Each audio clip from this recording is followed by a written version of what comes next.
사랑하는 성도님들, 오늘도 하나님의 은혜와 평강이 여러분과 함께 하시기를 축복합니다. 혹시 이런 마음으로 배우자를 바라보신 적 있으십니까? 한 집에 살면서도 마음은 천리나 떨어진 것 같을 때, 말을 해도 통하지 않고 오히려 오해만 쌓일 때, 사소한 일로 다투다가 며칠씩 말을 안 하고 지낼 때, 이렇게 사느니 차라리 혼자 사는 게 낫겠다는 생각이 들 때, 정말 그렇지 않습니까? 얼마 전에 한 성도님이 저에게 이런 이야기를 하셨습니다. 결혼한 지 40년이 넘었는데 요즘은 배우자 얼굴 보기도 싫고 대화도 하기 싫다고 하셨습니다. 젊었을 때는 그래도 아이들 때문에 참았는데 이제 자녀들도 다 출가하고 둘만 남으니까 더 이상 참기 힘들다고 하시면서 황혼 이혼을 생각하고 있다고 눈물을 흘리셨습니다. 그분의 마음이 어땠을지 상상이 되시나요?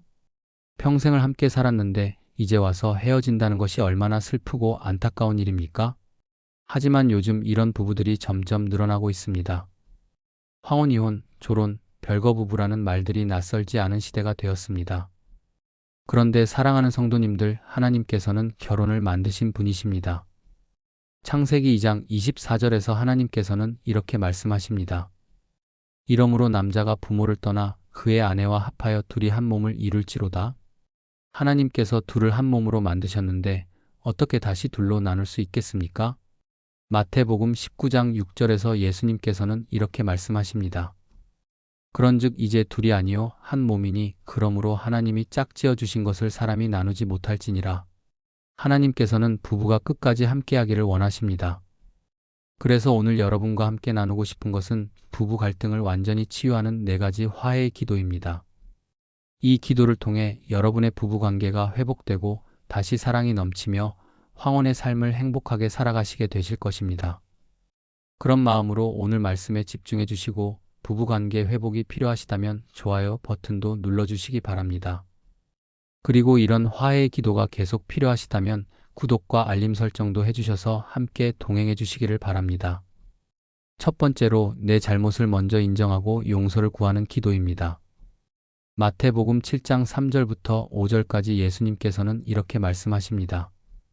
어찌하여 형제의 눈 속에 있는 티는 보고 내 눈 속에 있는 들보는 깨닫지 못하느냐. 보라, 내 눈 속에 들보가 있는데 어찌 형제에게 말하기를 나로 내 눈 속에 있는 티를 빼게 하라 하겠느냐. 외식하는 자여, 먼저 내 눈 속에서 들보를 빼어라. 그 후에야 밝히 보고 형제의 눈 속에서 티를 빼리라. 부부 갈등의 가장 큰 원인은 무엇입니까? 상대방의 잘못만 보고 내 잘못은 보지 못하는 것입니다. 배우자가 나를 이해해주지 않는다고 불평하지만 정작 나는 배우자를 이해하려고 노력했는지 돌아보지 않습니다. 배우자가 나를 존중하지 않는다고 화를 내지만 정작 나는 배우자를 존중했는지 생각해보지 않습니다.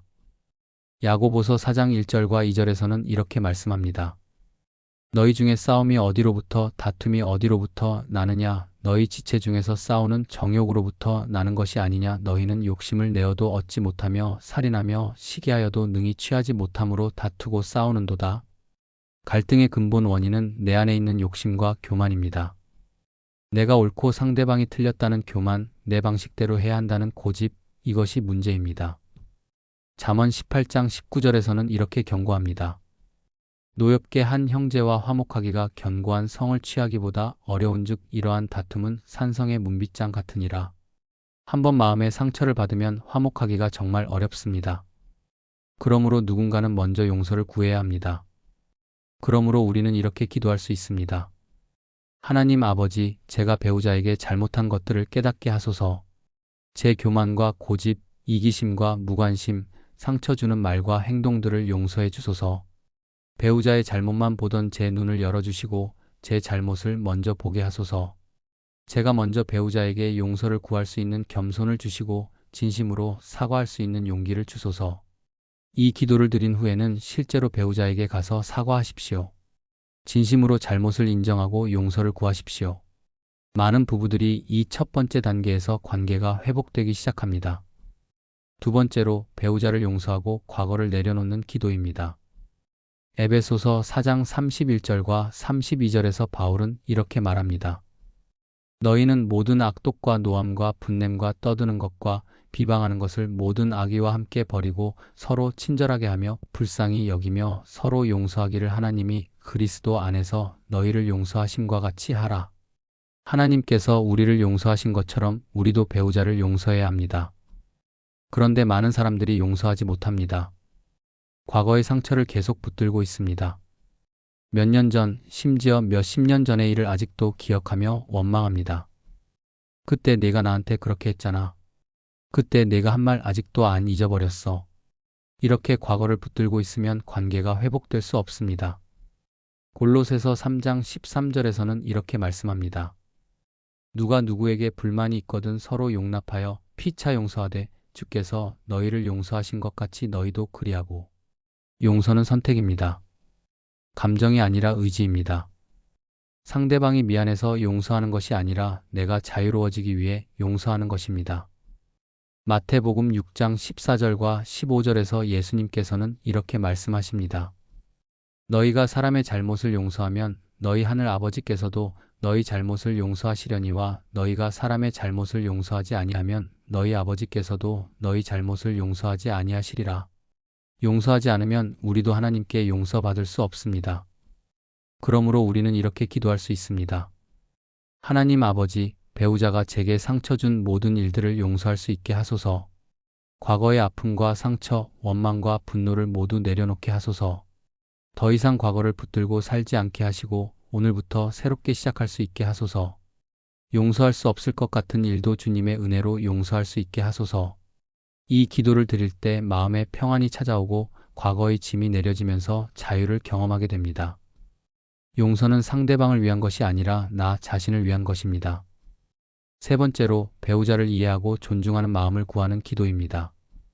빌립보서 2장 3절과 4절에서 바울은 이렇게 말합니다. 아무 일에든지 다툼이나 허영으로 하지 말고 오직 겸손한 마음으로 각각 자기보다 남을 낮게 여기고 각각 자기 일을 돌볼 뿐더러 또한 각각 다른 사람들의 일을 돌보아 나의 기쁨을 충만하게 하라. 부부가 되면 상대방을 너무 잘 안다고 생각합니다.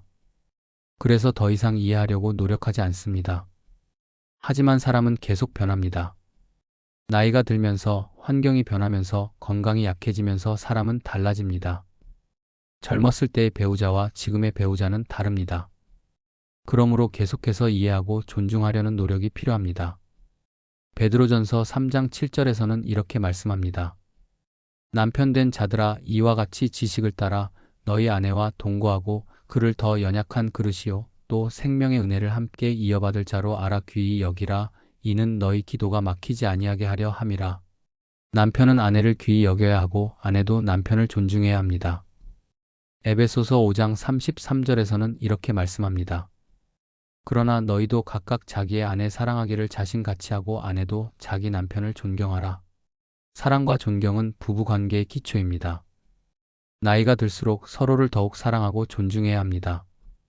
그러므로 우리는 이렇게 기도할 수 있습니다. 하나님 아버지, 제가 배우자를 더 깊이 이해할 수 있게 하소서.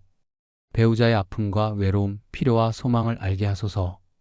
배우자를 당연하게 여기지 않고 귀하게 여기며 존중하게 하소서. 배우자의 좋은 점을 보게 하시고 감사하는 마음을 주소서. 서로 다른 점을 인정하고 받아들이며 조화를 이루게 하소서. 이 기도를 드리면서 배우자를 새로운 눈으로 보게 됩니다. 평생을 함께 살았지만 몰랐던 배우자의 마음을 알게 되고 다시 사랑하는 마음이 생깁니다. 네 번째로 남은 인생을 함께 행복하게 살아갈 새로운 시작을 위한 기도입니다. 전도서 4장 9절부터 12절까지에서 솔로몬은 이렇게 말합니다. 두 사람이 한 사람보다 나음은 그들이 수고함으로 좋은 상을 얻을 것임이라. 혹시 그들이 넘어지면 하나가 그 동물을 붙들어 일으키려니와 홀로 있어 넘어지고 붙들어 일으킬 자가 없는 자에게는 화가 있으리라. 두 사람이 함께 누우면 따뜻하거니와 한 사람이면 어찌 따뜻하랴. 한 사람이면 패하겠거니와 두 사람이면 맞설 수 있나니 새 겹줄은 쉽게 끊어지지 아니하느니라. 두 사람이 함께하는 것이 혼자보다 낫습니다. 특히 나이가 들수록 배우자가 얼마나 소중한 존재인지 깨닫게 됩니다. 건강이 약해질 때, 외로움이 찾아올 때, 누군가 필요할 때 바로 옆에 있는 배우자가 가장 큰 위로가 됩니다. 그러므로 지금이라도 늦지 않았습니다. 과거의 갈등은 내려놓고 새롭게 시작할 수 있습니다. 이사야 43장 18절과 19절에서 하나님께서는 이렇게 말씀하십니다. 너희는 이전 일을 기억하지 말며 옛적 일을 생각하지 말라. 보라, 내가 새 일을 행하리니 이제 나타낼 것이라. 너희가 그것을 알지 못하겠느냐? 반드시 내가 광야의 길을 사막에 강을 내리니. 하나님께서는 새 일을 행하십니다. 황폐했던 관계도 회복시키시고 새롭게 하십니다. 아가서 8장 6절과 7절에서는 이렇게 노래합니다. 너는 나를 인같이 마음에 품고 도장같이 팔에 두라. 사랑은 죽음같이 강하고 질투는 수월같이 잔인하며 불길같이 일어나니 그 기세가 여호와의 불과 같으니라. 많은 물이 이 사랑을 끄지 못하겠고 홍수라도 삼키지 못하나니 진정한 사랑은 시간이 지나도 변하지 않고 오히려 더 깊어집니다. 그러므로 우리는 이렇게 기도할 수 있습니다. 하나님 아버지, 이제 우리 부부에게 새로운 시작을 허락해 주소서. 과거의 아픔은 잊고 오늘부터 새롭게 사랑하게 하소서.